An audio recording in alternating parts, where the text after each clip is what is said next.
Thân chào cả nhà, không nên xem chùa đâu đó. Nhớ đăng ký, like, comment để ủng hộ tin nha. Tận thế tất cả đều bị mắc kẹt trên một hòn đảo hoang riêng. Ở đây không chỉ có rắn biển, thân thể dài 100 mét, ngạc nhiên thời tiền sử nặng hàng vạn tấn, thậm chí vẫn còn một số sinh vật bí ẩn chưa được biết đến. Con người không những phải cẩn thận với sự tấn công của quái vật biển, chú ý nhiều hơn đến nỗi kinh hoàng của thời gian. Muốn tồn tại trong thế giới đảo này, con người phải dựa vào một nguồn tài nguyên để câu cá, để có được nước và sức mạnh cần thiết cho cuộc sống, và bản vẽ và tài nguyên cần thiết để xây dựng nơi trú ẩn. Mở mắt ra, nước biển rộng lớn sắp chảy về phía khoang mũi của tôi. Nhanh chóng vẫy tay bơi về phía mặt nước. May mà tôi đã học bơi, nếu không thì sẽ chết đuối ở dưới đó. Nhưng vừa rồi vẫn còn may mắn cho tôi. Đột nhiên sắc mặt thay đổi, chỉ thấy mặt biển cách đó không xa là vây cá hình tam giác. Cái vây đang di chuyển nhanh chóng đến gần tôi. Đừng đùa nhau, may mà. Trong hoảng sợ, tôi cố gắng bơi theo hướng ngược lại. Vì vậy trong chốc lát đã thở hổn hển. Quay lại nhìn, lập tức toát mồ hôi. Vây cá đen cách tôi 100 mét. Đã không quá mấy chục mét rồi và vẫn đang nhanh chóng tiến tới. Lúc này tôi đang rất lo lắng. Thể lực cố định không đủ, chỉ muốn nhanh lên. Tôi có thể cảm nhận rõ ràng dòng nước phía sau đập vào lưng, sắp chết. Nghĩ đến con cá mập phía sau đã mở miệng. Mệt mỏi, tôi đã sẵn sàng từ bỏ. Nhưng vào lúc này, tôi nhắm mắt, thấy mình chạm vào một bức tường đất. Trong thời khắc khủng hoảng sinh tử này, một sức mạnh không biết từ đâu nhanh chóng trèo lên bờ, nhưng vẫn cảm thấy chân mạnh mẽ đá vào răng của con cá mập. Tôi quay đầu nhìn lại. Một con cá mập nhỏ mắt đỏ cắn chặt vào tim tôi. Quanh hoang đảo mấy vòng không nỡ rời đi. Ha ha ha, còn phải luyện nhiều vào huynh đệ. Sau đó tôi nằm trên mặt đất. Một giọng nói vang lên trong đầu. Chúc mừng bạn đã giành được danh hiệu chạy trốn khỏi miệng cá mập. Vận động viên bơi lội cơ bản nhanh nhẹn +1. Cá mập khiêu khích sức mạnh +1, thân thể +1. Tìm thấy một số hòn đảo có thể ràng buộc hoặc không ràng buộc. Vị trí của tôi là một hoang đảo chỉ có mấy chục mét vuông. Bây giờ sinh tồn mới là yếu tố đầu tiên. Liên kết suy nghĩ của tôi. Một ý nghĩ hiện lên trong đầu tôi. Sau đó ý tưởng được đặt trên thông báo. Lập tức một đống thông tin xuất hiện. 1. Chênh lệch nhiệt độ lớn giữa ngày và đêm. 2. Thời gian bảo vệ người mới 7 ngày. Rất có thể sinh vật sẽ không xâm nhập chiếm đảo. Đừng làm gì cả, hãy trân trọng thời gian để phát triển càng sớm càng tốt. 3. Sau khi vào đêm, đại dương sẽ bị bao phủ bởi sương mù trắng. Vui lòng sắp xếp thời gian trong ngày. 4. Mở cửa thiên tai sơ cấp sau 7 ngày. Cấp độ đảo là chìa khóa để tồn tại. Đây là sự tái sinh và khởi đầu mới, cũng là cơ hội cuối cùng của các ngươi. Trong thông báo đã tiết lộ rất nhiều thông tin hữu ích. Giữ ấm là ưu tiên hàng đầu hiện nay. Mặc dù bây giờ nhiệt độ trên đảo hoang vẫn còn hơi nóng. Sau đó chuyển ý tưởng sang lựa chọn cá nhân và đảo. Dữ liệu cá nhân là bình thường, tinh thần nổi bật hơn một chút. Có thể là thế hệ mới, người trẻ tuổi chịu áp lực hơn. Và màu đỏ tài năng trên bảng điều khiển cá nhân đã thu hút sự chú ý của tôi. Có rút ra tài năng rút ra thành công không? Tài năng thanh lọc quan trọng tấn công cấp độ sử gia duy nhất. Sáng sớm là mới hành 6 có thể tấn công quan trọng 3 lần một ngày. Chắc chắn sẽ gây ra bạo lực. Tỷ lệ nổ quan trọng hiện tại 200% có thể nâng cao. Của nhiên đại nạn không chết thì có hậu phúc. Còn có thể nâng cao lại là cấp thơ duy nhất. Cực cao. Xem thông tin đảo. Lúc này tôi mới để ý. Trên hòn đảo nhỏ còn có một cây dừa. Trên cây còn có 2 quả dừa chín màu nâu. Có vẻ như mấy ngày nay nguồn nước đã cạn kiệt. Đồng thời còn có cá khô trong ba lô hệ thống. Lấy cần câu ra, phát hiện đầu dây của anh ta không phải là móc, mà là một cái gì đó giống như một cái cốc hút. Lập tức trong đầu hiện lên thông tin của cây cột này. Tài nguyên bậc nhất đặc sản đảo khô theo đảo nâng cao. Có thể sử dụng 5 lần trong một ngày, là nguồn tài nguyên duy nhất. Điều này còn có thể không tôi lật mặt kinh thường, nhưng tôi tạm thời không vội đến hộp tài nguyên. Đầu tiên khám phá các chức năng khác của bảng điều khiển, lúc đó là trên màn hình. Ngoài ra còn có một nền tảng giao dịch trên màn hình, nhưng trên đó tạm thời không có bất kỳ mặt hàng giao dịch nào. Lại ấn vào giao lưu, mục này tạm thời chưa được mở. Sau đó là số kênh khu vực. Có 10.000 người trong một khu vực không? Hơn 2.000 người chết trong thời gian ngắn như vậy. Cái này quá nguy hiểm. Nhưng nếu bắt đầu đều giống tôi, lúc này có khả năng kênh khu vực tương tự như một nhóm WeChat. Mọi người bên trong đều có thật. Không thể thay đổi ảnh đại diện và tên. Lúc này hơi giống một cảnh tìm người thân quy mô lớn. Tôi không ngờ rằng trong số 10.000 người này, thật sự có người tìm người thân thành công. Tỷ lệ cực này thực sự chắc chắn là quá may mắn. Phải biết, hiệu ứng trước khi xuyên qua đã có 1,8 tỷ người rồi. Nghĩ đến đây, tôi cũng đã chỉnh sửa một tin nhắn và gửi đi. Bố mẹ nhìn thấy thông tin của tôi liên hệ với tôi càng sớm càng tốt. Sau đó hệ thống nhắc nhở hôm nay còn lại 9 lần phát biểu. Không ngờ kênh khu vực phát biểu còn có hạn chế. Như vậy là loại bỏ khả năng lướt màn hình. Tôi cũng không nhìn chằm chằm vào kênh khu vực. Nếu gia đình nhìn thấy tin nhắn của tôi, chắc chắn sẽ yêu cầu bạn bè liên lạc. Bây giờ mọi thứ đều phải dựa vào chính mình. Đọc hiểu thông tin xong, tôi đã đến ra của hòn đảo. Mặc dù chỉ là 2 bước đường. Nhìn xuống, mặt đất và nước biển của đảo chỉ có nửa mét. Khoảng cách không đến, sóng lớn hơn một chút có thể nhấn chìm hòn đảo. có vẻ như phải nhanh chóng nâng cấp đảo. Tôi sẽ hy vọng tất cả đều đặt trên thanh tài nguyên trong tay. Nghĩ một chút, hay là trước tiên quyết định đem tài năng dùng để mở một cái hộp. Dù sao sử dụng tài năng cũng có khả năng của không quân. Cột tài nguyên rơi xuống biển phát ra âm thanh rõ ràng. Móc cá giống như cốc hút rơi vào tảo bẹ, ngay lập tức biến mất. Ước tính sau 4 hoặc 5 phút, nhìn thấy vạch trắng dừng lại, có một lực nhỏ phát ra từ đáy hang. Tôi lập tức hiểu đây là hàng có sẵn, lập tức thắt chặt dây cước câu và kéo lên. Lực kéo dưới biển không nặng. Với nước biển, dựa vào sức mạnh của chính mình, dễ dàng kéo đồ lên. Đảo, đó là một chiếc hộp gỗ cũ với bề mặt thối rữa và ẩm ướt. Chúc mừng bạn đã mở hộp gỗ mục nát, có muốn mở hay không? Từ chối, tôi muốn cuối cùng sẽ mở ra cùng lúc. Đột nhiên có tiếng chim hót trên bầu trời. Đột nhiên nhớ ra trên kênh có người nói. Lập tức nhìn lên. Nhắm mắt nhìn cái này mới phát hiện là chính mình. Báo động giả, trên không trung chỉ có mấy con chim biển trắng đang lơ lửng. Kích thước của nó cũng lớn hơn một chút so với chim bình thường. Không có gì phải sợ, ngươi dám dọa ta. Tức giận tìm một vòng trên đảo. Kết quả chỉ tìm thấy 2 cái sau cây dừa. Tiểu thạch đầu, hòn đảo này cũng là đáng thương. Cục đá dưới bầu trời trong xanh, bay lên một cách thanh lịch. Ngay cả lông của chim biển cũng chạm vào được. Chim biển tìm thấy 5 lỗ dưới cùng. Một vài thứ màu trắng rơi từ trên trời xuống. Tôi né tránh không hiểu cho đến khi rơi vào chính mình. Lúc này mới phát hiện ra là phân chim. Đây không phải là bắt nạt người trung thực sao? Ông đây, ở đây sớm muộn cũng sẽ không muốn ném đá nữa. Ban đầu hòn đá này còn rất nhiều khoảng cách với chim biển, nhưng một trong những con chim biển đã đâm vào đá. Lập tức rơi xuống, vội vã đến nơi chim biển rơi xuống. Chim biển đang nằm trên mặt đất. Tôi nhổ hết lông của chim biển, nhận được 10 cọng lông vũ. Không ngờ còn có niềm vui bất ngờ, bỏ chim biển chân vào ba lô. Chuẩn bị quay về rồi sẽ nướng lên ăn. Đợi khi chuẩn bị đi, làm sạch phân chim trên người. Tôi ngạc nhiên khi thấy trên phân chim còn có thông tin vật phẩm. Phân chim có thể dùng làm phân bón, cải thiện dinh dưỡng đất ruộng. Không ngờ còn có công dụng này. Sau đó tôi tiếp tục câu cá. Chúc mừng câu được hộp gỗ rắn có mở không? Không. Thảo nào, hộp này nặng hơn hộp trước một chút. Không ngờ là hộp gỗ rắn. Và tôi thấy rằng ném cần câu trong 10 phút. Không bắt được hộp tài nguyên, dây trắng sẽ tự động rút lại. Khi không có gì, lần cuối cùng ném. Khoảng 7 đến 8 phút không có động tính, không khỏi có chút tiếc nuối. Nhưng lúc này có một lực cản nặng nề chuyển tới. Trong lòng rất vui. Nhưng trong nháy mắt lại rơi vào u ám. Sức mạnh này quá lớn. Tôi không biết, tài nguyên nếu rơi xuống biển sẽ có chuyện gì xảy ra. Chỉ có thể bám chặt chiếc cần câu, cơ thể nghiêng về phía sau. May mà trọng lượng của chiếc hộp dưới nước vẫn không thay đổi. Nắm chắc sức mạnh từ từ kéo nó lên. Hóa ra là một cái dương sắt đen xì xì. Chúc mừng hộp sắt đen cầu cá, có muốn mở không? Nhìn kích thước, 4 cái hộp đặt trước mặt, tôi quyết định mở hộp sắt đen trước. Mở ra chắc chắn sẽ gây ra vụ nổ. Ý nghĩ mở hộp. Mở hộp sắt đen. Nổ thành công, bản vẽ xây dựng giếng nước mini. Ngẫu nhiên xuất bản một quyển sách kỹ năng, hạt giống của đỏ tuyệt vời 3 phần. Có vẻ như đòn giáng mạnh là chất lượng. Trong lòng tôi rất vui, điều quan trọng nhất hiện nay chắc chắn là nước và thực phẩm. Bản thân nếu xây dựng một giếng nước thu nhỏ, chắc chắn sẽ không thiếu nguồn nước. Hơn nữa chất liệu cũng không nhiều lắm. Ngay cả những khối sắt khó nhất, chia nhỏ hộp sắt đen cũng có 5 miếng sắt. Điều này làm tôi yên tâm một chút, sau đó lấy ra sách kỹ năng ngẫu nhiên sơ cấp. Không do dự, nghĩ xem ra cái gì còn xem vận may. Đạt được kỹ năng ngẫu nhiên sách câu cá biển tiểu học. Trong giây lát tôi cảm thấy trong đầu mình xuất hiện rất nhiều về kiến thức câu cá tốt ở biển, một kỹ năng thực tế, câu cá còn có tiền thưởng, lát nữa lấy cần câu ra. Chỉ là tiếc là cần tài nguyên không thể câu cá. Bỏ hạt giống vào ba lô. Hiện tại vẫn chưa có cách nào để xây dựng cánh đồng, chỉ có thể thu thập trước. Sau đó tôi sử dụng tài năng mở 2 cái hộp gỗ rắn. Mở hộp gỗ rắn thành công. 2 cái bật lửa, quần áo tấn công 2 cái, quần giản dị 2 cái, bánh mì 500g 2 phần, nước khoáng 500ml 2 chai, 6 hộp hạt giống sa mạc, đều không phải là thứ rất có giá trị. Xem ra lần này là số lượng, nhưng tất cả đều là cần thiết. Sau đó chia nhỏ 2 hộp gỗ rắn. Có được 10 que củi.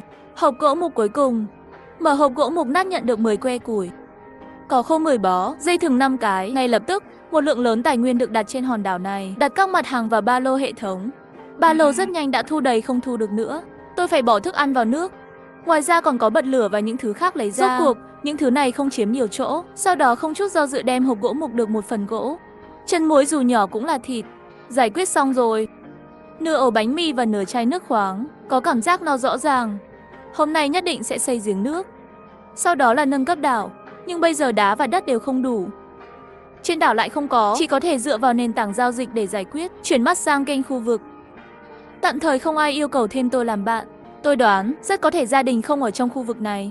Sau vài giờ im lặng, số người trong khu vực lại mất hàng chục người. Bây giờ trong kênh khu vực đã rất ít. Bây giờ tất cả những gì chúng tôi nói đến đều là những chủ đề hữu ích. Tiếp tục âm thầm theo dõi nhóm. Mở 5 hộp gỗ mục nát. Tất cả tài nguyên cơ bản, không có gì để ăn hay uống. Có người tốt bụng nào thưởng chút nước uống không? Cũng có thể đổi tài nguyên lấy nước. Thứ đó, trực tiếp kéo 2 cái trong vũng nước là được rồi. Đó là thứ con người có thể uống sao? Giới thiệu sản phẩm nói uống thứ này 3 phần dựa vào dạ dày, 7 phần dựa vào may mắn. Tôi không dám uống. Các người còn có vũng nước, sao tôi không có? Tất cả các bạn đều có. Không công bằng, tôi muốn khiếu nại. Đại ca, tôi đổi tài nguyên lấy 10 miếng đất được không? Có nhu cầu mang theo tài nguyên trò chuyện riêng. Đừng can thiệp vào nếu như không muốn bị chửi. Có vẻ như hòn đảo của mọi người, tất cả đều có các tài nguyên cơ bản như ngẫu nhiên. Nhưng mọi người không nói về tài năng, cũng đều mang theo một phần cảnh giác.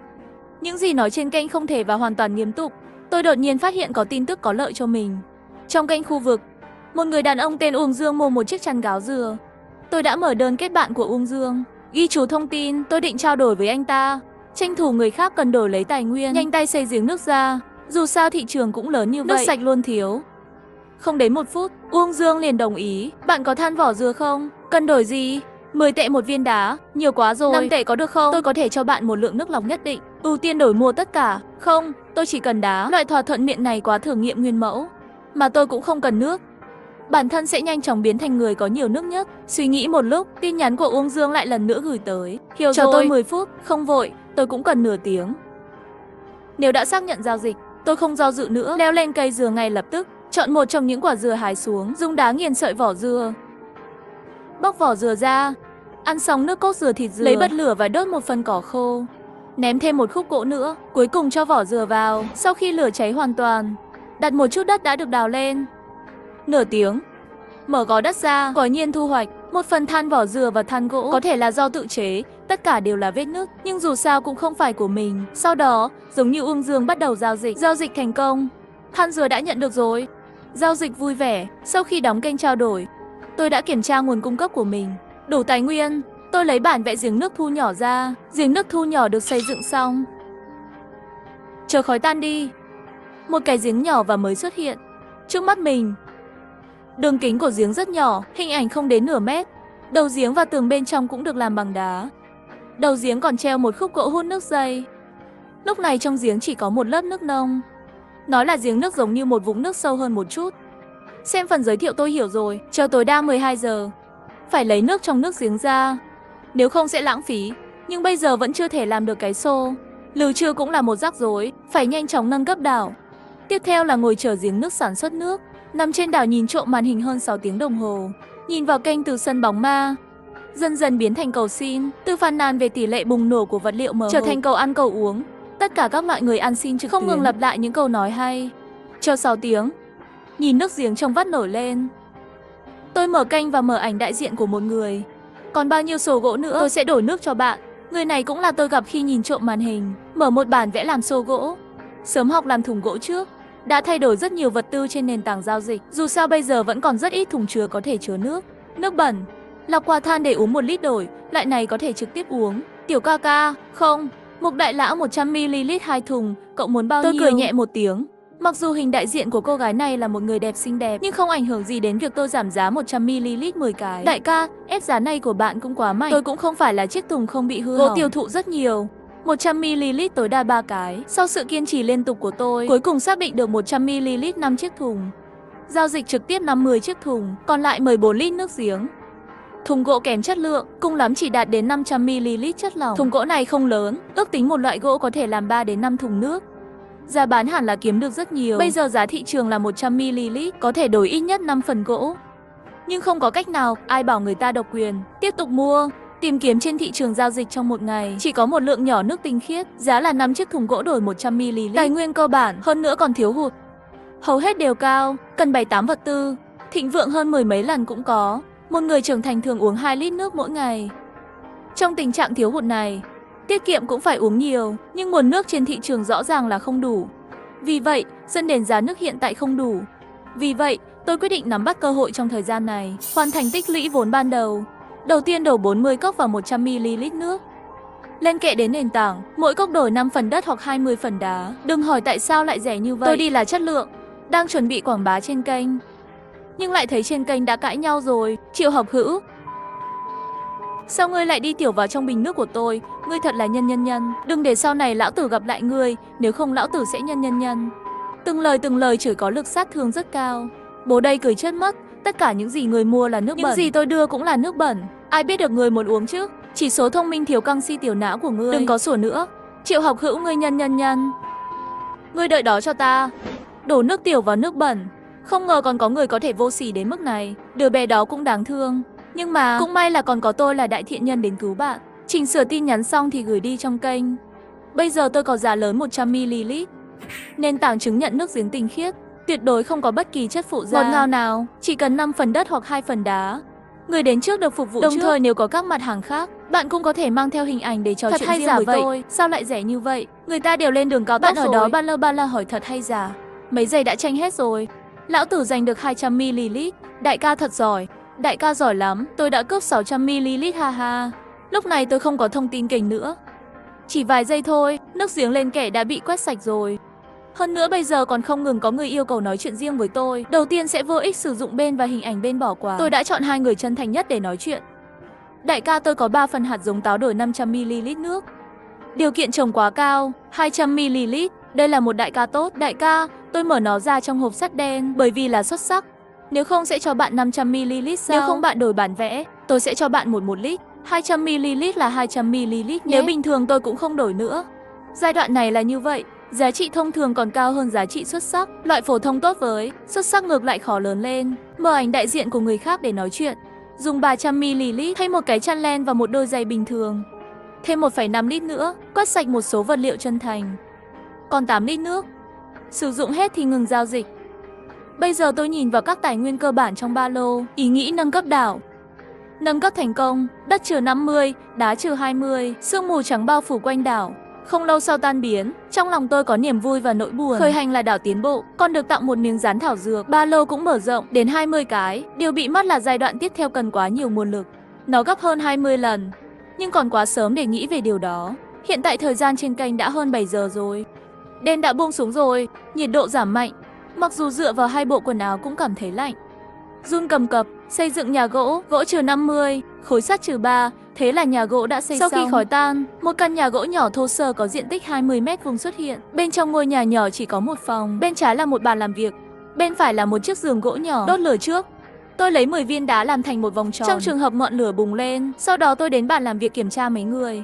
Bàn làm việc nhà gỗ có thể làm tất cả các mặt hàng cơ bản. Lần đầu tiên tôi làm được 2 cái thùng gỗ.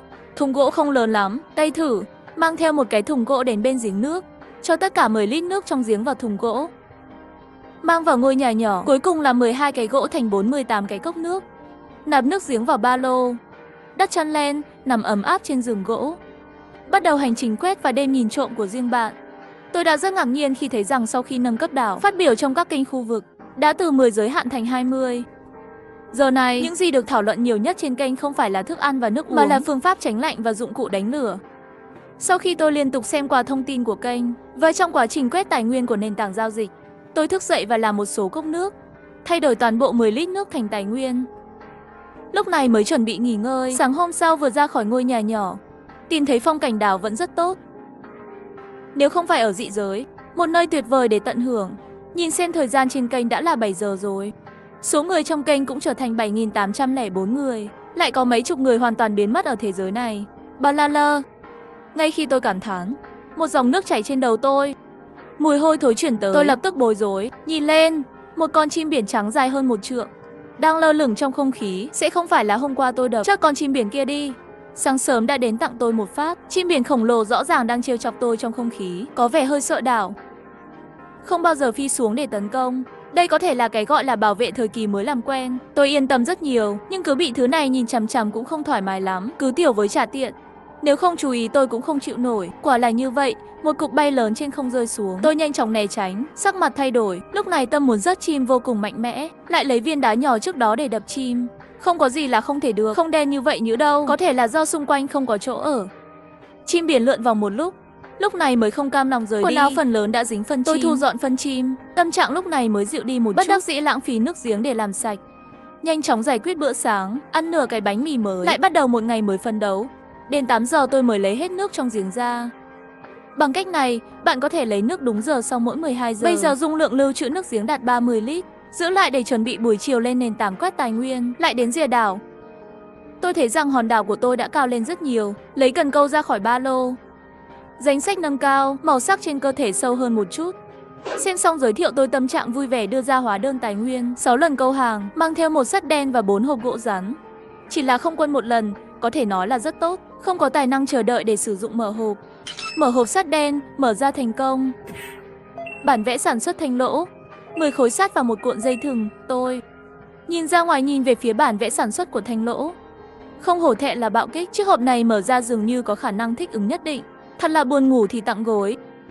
Mấy con chim biển kia cứ đợi đó cho lão tử. Tôi nhanh chóng điều chỉnh sắp xếp của mình, quyết định để lại một đòn quan trọng để sáng tạo.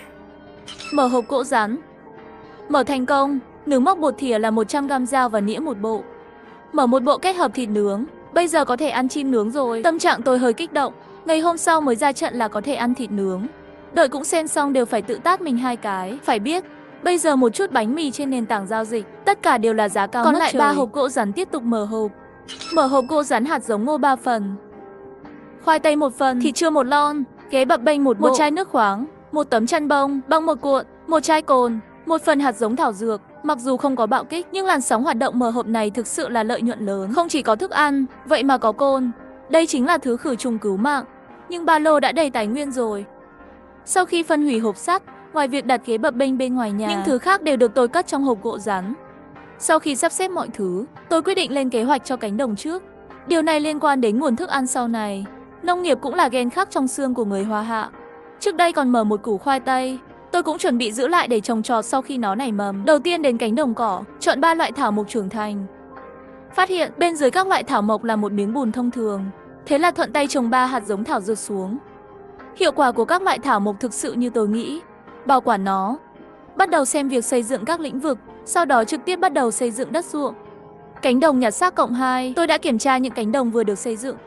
Tất cả đều là đất phẳng, mặt đất bắt đầu đổ phân chim vào bên trong. Từ từ tôi tìm ra quy luật, cần ít nhất 10 phần phân chim mới có thể đem những cánh đồng bằng nâng cấp lên cánh đồng bình thường, nhưng phân chim lớn chỉ cần 1 phần. Trồng hạt ngô và hạt sa mạc.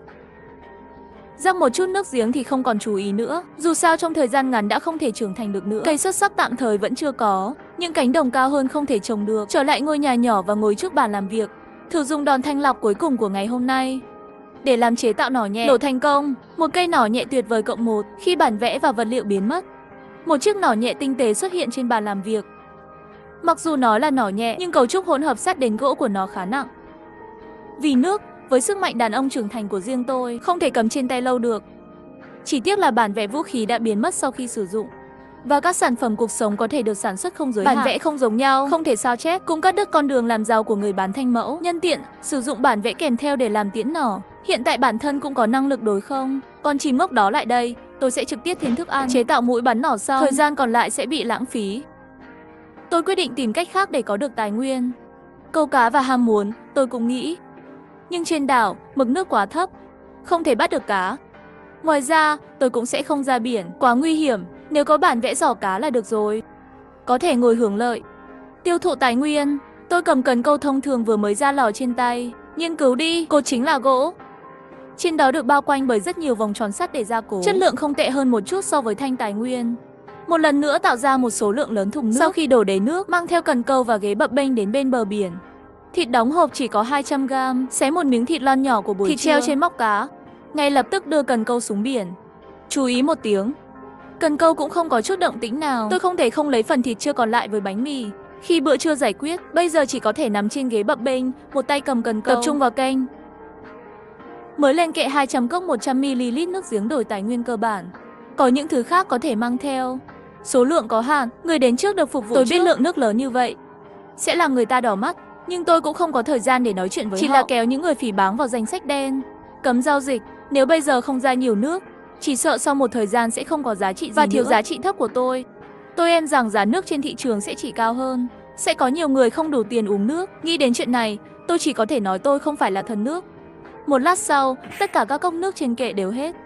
Tôi vui mừng nhìn vào chiếc ba lô, thu hoạch một đống lớn các mặt hàng cơ bản. Ngoài ra, tôi còn dùng 5 lít nước, đổi với người khác bản vẽ đao và bộ quần áo bảo vệ, bản vẽ áo giáp, hạt bông 3 phần, Hạt giống cây 3 phần, hạt giống củ cải trắng tuyệt vời 3 phần, bình thường chứ, nhưng bây giờ giá nước lại đắt như vậy.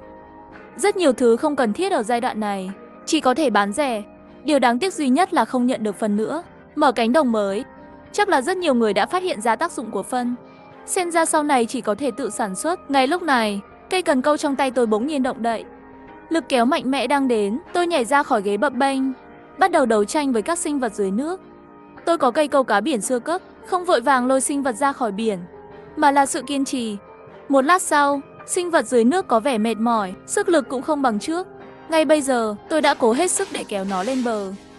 Thật buồn cười, đây là một con cá dài 20 đến 30 cm màu hồng, dù sao cũng không phải chủng loại trên trái đất. Nhiều gai trên cơ thể, răng trong miệng cũng rất sắc bén. Cho dù lên bờ cũng muốn lao về phía tôi để cắn. Tôi cũng không quen với nó, trực tiếp lấy đá đập vỡ đầu nó. Lúc này mới cầm trên tay, cầm xuống. Nếu là ở trong nước chính mình thật đúng là không thể làm được thứ này. Khi nhìn thấy câu hỏi, ngay lập tức rửa sạch cá vảy gai đỏ bằng nước giếng. Đặt một miếng thịt cá nhỏ trông như pha lê xuống, cho vào trong miệng, một cảm giác ngọt ngào và ngon miệng chưa bao giờ bị phá vỡ. Không tự chủ được bụng đầy lập tức liền không dừng lại được. Một lát sau ăn uống no nê, nhưng tôi không có cảm giác no, có chỉ là một nhóm, liên tục từ bụng như toàn thân đổ ra dầu nóng. Phải mất khoảng 10 phút trước khi dòng nhiệt lắng xuống. Tôi thấy sức mạnh của mình rất nhanh, thân thể đều nâng lên một chút, toàn thân trở nên nhẹ nhàng hơn nhiều. Tôi còn cố ý giữ lại đầu cá nát bét, ngoài ra còn có tác dụng đuôi cá. Tiếp tục câu cá, hy vọng có thể nỗ lực hơn nữa. Lúc này một bóng người màu trắng từ xa đến. Tôi chậm rãi lùi về phía giữa hòn đảo. Nỏ nhẹ từ ba lô hiện ra trong tay, lập tức nạp đạn. Chim biển khổng lồ tái sinh vẫn chưa rơi, tấn công tôi chỉ lơ lửng trên đầu. Chắc lại là không có ý tốt. Để làm cho nó thư giãn cảnh giác, tôi quyết định không trốn nữa, dù sao cũng không nỡ để con cái bắt không được sói. Chắc chắn rồi, rất nhanh lại là một cục màu đen bay lượn từ trên không rơi xuống. Ngay khi phần sắp rơi vào người tôi, nỏ nhẹ trong tay phát ra âm thanh rõ ràng. Mũi bắn bay thẳng lên trên và phát ra âm thanh phá không khí qua cánh phải của chim biển. Mà phân của nó rơi trên quần áo của tôi. Chịu đựng buồn nôn nhìn chim biển bay lượn trên bầu trời. Chim biển khổng lồ rõ ràng là tức giận, nỗi đau từ cánh phải khiến nó mất trí, không còn sợ hơi thở trên đảo. Cúi xuống như một mũi tên bắn tên vào tôi, nhanh chóng dựng lên, tiếp tục bắn vào chim biển. Sợi dây thừng rung chuyển dữ dội, lại là âm thanh tách rời sắc nét.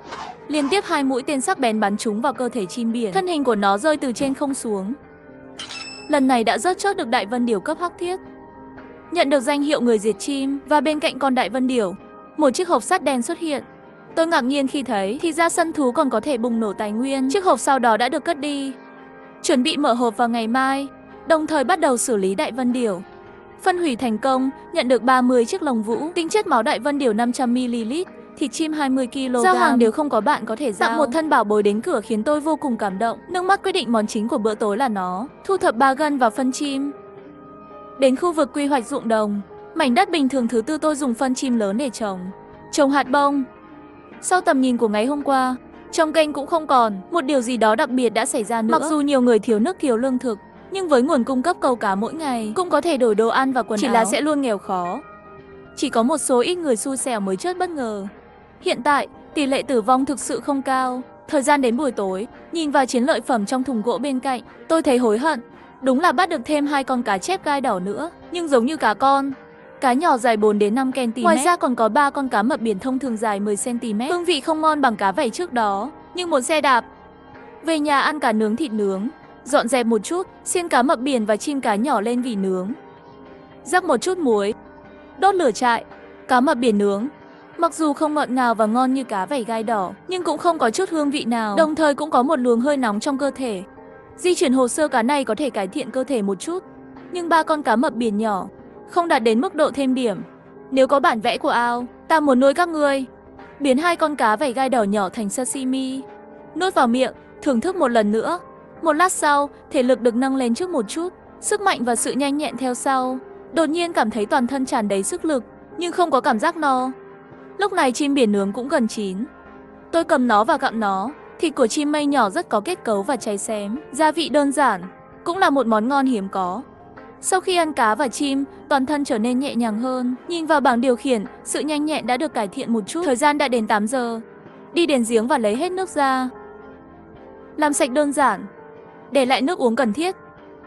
Treo tất cả 25 lít khác trên nền tảng.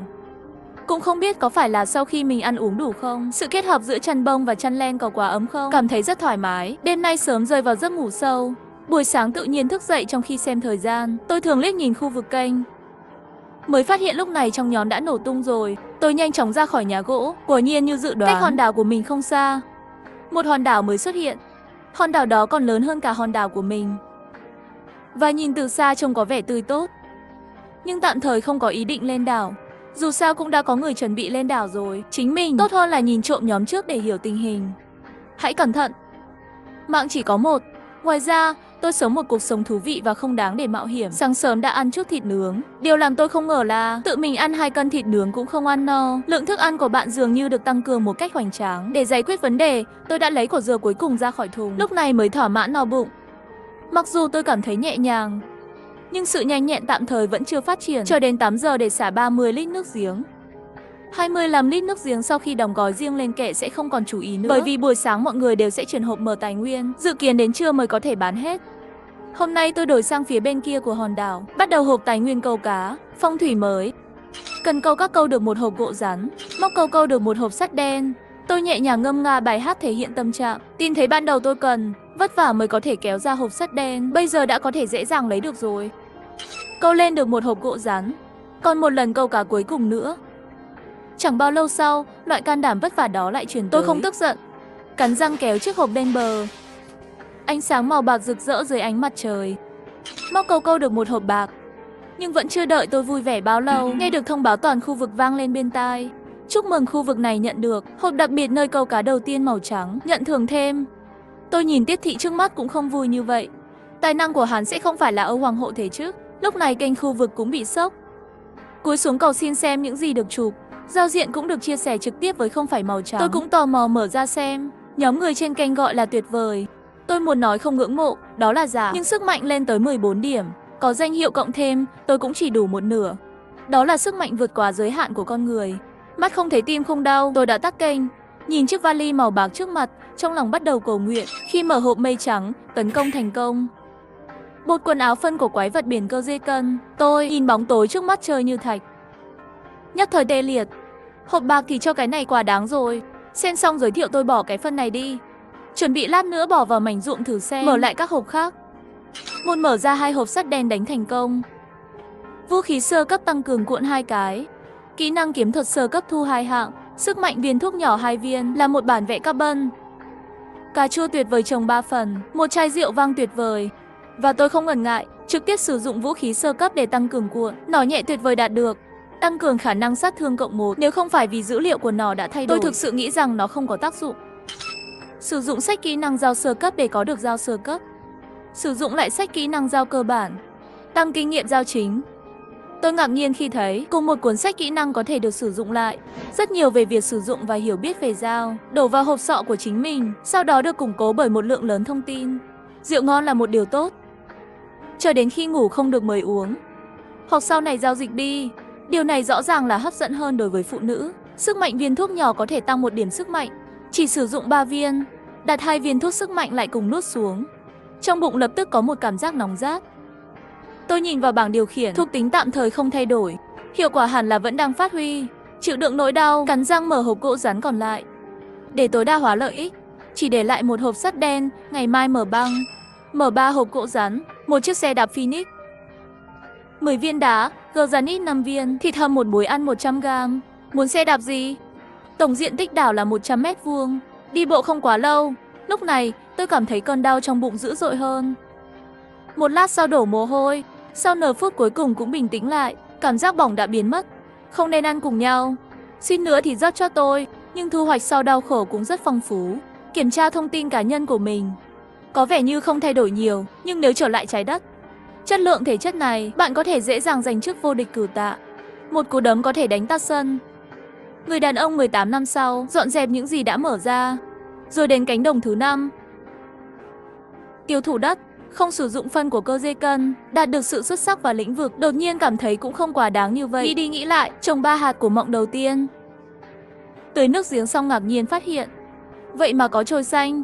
Với tốc độ có thể nhìn thấy bằng mắt thường. Trông từ mảnh đất đen này. Nhưng dù nhanh đến đâu cũng sẽ không trưởng thành trong một thời gian nữa. Không có gì, tiếp tục câu cá, cắt thịt cá thành cỡ của trứng và treo trên móc cá.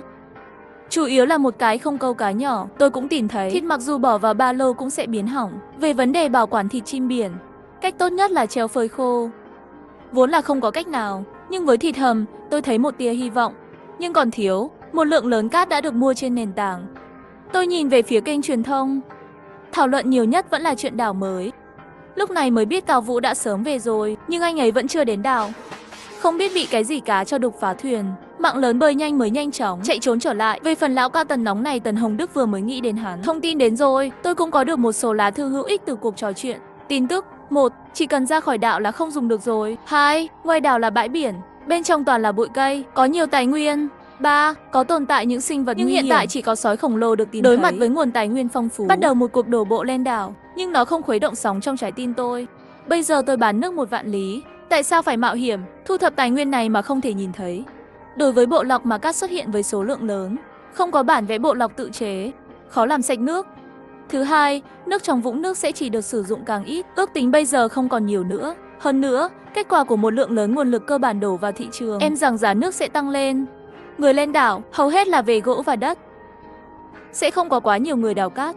Tôi nghĩ rồi nghĩ, đã tải lên 500ml nước trực tiếp trên nền tảng giao dịch, đổi lấy 25 cân cát, chắc là rất nhiều người sẽ muốn giao dịch.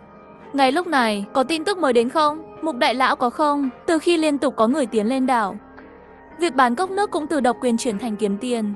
Làm việc vất vả, người phụ nữ này cũng biến mất. Nhưng mà trước đây cũng tính là kiếm được rất nhiều tiền. Tôi cũng có chút tò mò hôm nay tới tìm chính mình làm gì. Tôi với anh là một giao dịch lớn. Xem bạn có thể ăn được không? Một bình chất lỏng trung bình 100 năm, kho báu thiên tài, một loại linh dịch cực kỳ nhẹ nhàng. Sau khi tiêu hóa bằng miệng có thể tăng cường đáng kể toàn thân. Hiệu quả tùy thuộc vào tình huống của bản thân. Anh muốn gì? Chỉ có một yêu cầu, nhưng tôi có thể cung cấp một đơn vị mỗi ngày. Anh cần dùng 50 lít nước sạch mỗi ngày để đổi. Tạm thời chỉ chậm lại trong tự nhiên. Trong lòng tôi kiên nhẫn kiềm chế sự kích động mà nhắn mày. Người có lòng có thể tính toán. Tôi sẽ ở trên nền tảng giao dịch mỗi ngày lên kệ 50 lít nước giếng. Hắn lại muốn lấy toàn bộ nước của tôi. Thật là một người khó tính, không thể nào. Tất cả nước của tôi trong một ngày chỉ có nhiều như vậy. Mục đại lão, anh cũng hiểu giá trị của thứ này. Giá trị thiên kim cũng không quá nhiều. Tôi không phủ nhận giá trị của thứ này, nhưng cả khu vực cũng không mấy người có thể ăn được. Anh muốn tối đa hóa lợi ích cũng chỉ có thể tin tôi. Bây giờ là thời điểm tốt nhất để tích lũy vật liệu trong nước. Tôi có thể cho một nửa lượng nước tôi sản xuất mỗi ngày, đổi cho cậu 40 làm lít ít nhất. Tôi không trả lời. Vậy tôi lùi lại một bước. 40 lít không muốn, tôi sẽ bán cho người khác. Mặc kệ những lời nói điên cuồng như thế nào đi nữa. Tôi không trả lời tin nhắn nữa. Được rồi, tôi sẽ lùi lại một bước. Một nửa thì một nửa, nhưng bạn phải gửi cho tôi thông tin về giếng nước. Trong trường hợp bạn nói dối tôi lập tức gửi cho anh ta thông tin giếng nước WeChat. Giao dịch lúc 8 giờ tối, đến lúc đó chắc là bạn vẫn chưa ngủ. Tôi đây đợi anh. Tôi tìm thấy một mảnh đất bằng phẳng trên đảo. Một tấm phẳng lớn làm bằng gỗ, rải đều hầu hết cát lên rừng.